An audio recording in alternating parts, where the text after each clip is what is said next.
जिले के मांडवा थाना क्षेत्र स्थित कुकावास के आगे गुरुवार देर शाम 7:50 पर पाली के वांछित हिस्ट्री शीटर रणिया और बदमाशों के हमले में घायल थानाधिकारी सहित 7 पुलिसकर्मी अब पूरी तरह से खतरे के बाहर हैं।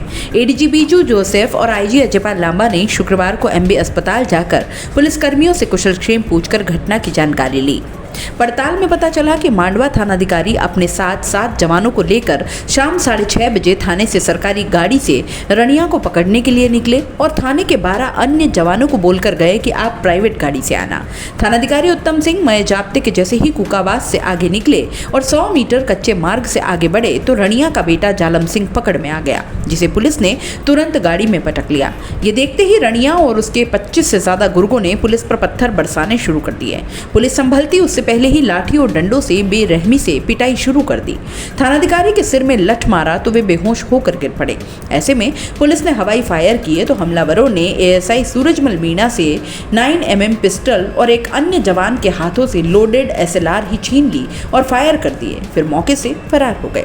दूसरी ओर मांडवा थाने में पुलिस की ओर से दर्ज कराए एफआईआर में लिखा है कि थानाधिकारी उत्तम सिंह की कनपट्टी पर गोली लगी, लेकिन उत्तम सिंह की दोनों कनपट्टियों पर चोट के निशान ही नहीं है। उत्तम सिंह की आंख, सिर, आंखों सहित शरीर पर जरूर चोटों के निशान है।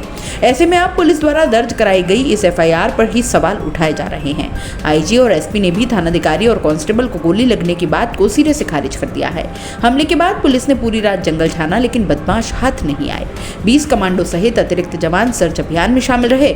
एसपी विकास शर्मा, एएसपी सहित जिले के सभी सीओ पूरी रात मांडवा में रहे। बदमाशों की तलाश के लिए विशेष 10 टीमें गठित की गई। टीमों ने सिरोही, पाली, बनासकांठा, साबरकांठा, आबू रोड, आबू आदि स्थानों पर बदमाशों के रिश्तेदारों, उनके परिचितों के यहाँ दबिशें दी, लेकिन बदमाश हाथ नहीं आए। मामले में पुलिस ने हार्डकोर अपराधी कुकावास छापड़ला निवासी रणिया उर्फ रणा पुत्र देवा खातरू, जाला पुत्र जालमचंद, मुकेश सरवण, ईश्वर, रणिया खातरू की पत्नी और अन्य के खिलाफ पुलिस पर जानलेवा हमला, हथियार छीनने और राजकार्य में बाधा की धाराओं में मामला दर्ज किया है। इधर मामले में जांच अधिकारी कोटड़ा थानाधिकारी राम सिंह चुंडावत, डीएसपी राजेश कसाना मौके पर पहुंचे, फॉरेंसिक टीम के साथ साक्ष्य जुटाए। बदमाशों की गिरफ्तारी के लिए पुलिस प्रशासन लगातार प्रयास कर रही है।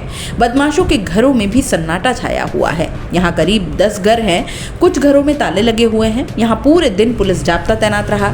गुरुवार को मांडवा के छापड़ला में हुई वारदात में पुरुषों के साथ महिलाएं भी पुलिस पर हमले में पीछे नहीं रहीं। बदमाशों के साथ महिलाओं ने भी पुलिस पर पत्थर बरसाए, बदमाशों को छुड़वाने के लिए हमले तक किए। रणिया मांडवा थाने का हार्डकोर अपराधी है और उसके खिलाफ 54 प्रकरण दर्ज हैं। इनमें लूट, हत्या, चोरी, डकैती, मारपीट के मामले हैं। वह 4 माह पहले ही जेल से छूटा था।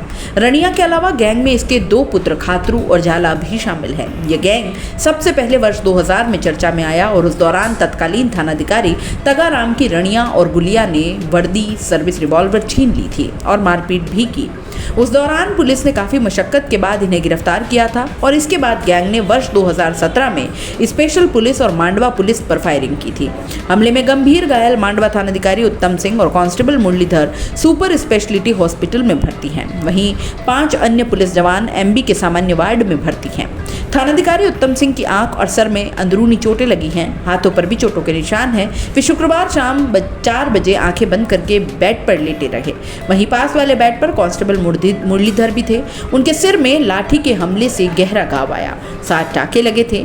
थानाधिकारी और कांस्टेबल मुरलीधर से जब पूछा गया कि किस जवान को गोली लगी तो दोनों एक ही स्वर में बोले, बदमाशों ने फायरिंग जरूर की, लेकिन गनीमत रही कि गोली किसी को भी नहीं लगी। बदमाशों ने जाप्ते पर पत्थरों और लाठी से, डंडों से हमला बोल दिया। आईजी अजयपाल लांबा और एसपी विकास शर्मा का कहना है कि थाने पर मौजूद पुलिसकर्मियों ने प्राथमिक सूचना के आधार पर ही एफआईआर दर्ज करा दी और उसमें लिख दिया कि थानाधिकारी को कनपट्टी पर गोली लगी, जो कि असत्य है। थानाधिकारी यहीं भर्ती हैं, जिन्हें कोई भी जाकर देख सकता है। मामले की तफ्तीश के बाद एक एक पहलू उजागर हो जाएगा। अब पाली के वांछित रणिया और पिंडवाड़ा के वांछित जालम सिंह के अपने सभी 25 से ज्यादा साथी बदमाशों के साथ गुजरात की तरफ भागने की सूचना मिली है। पुलिस की 6 टीमें गुजरात में रणिया के ठिकानों पर दबिश दे रही है, वहीं 4 अन्य ठिकानों पर दबिश भी दे रही है।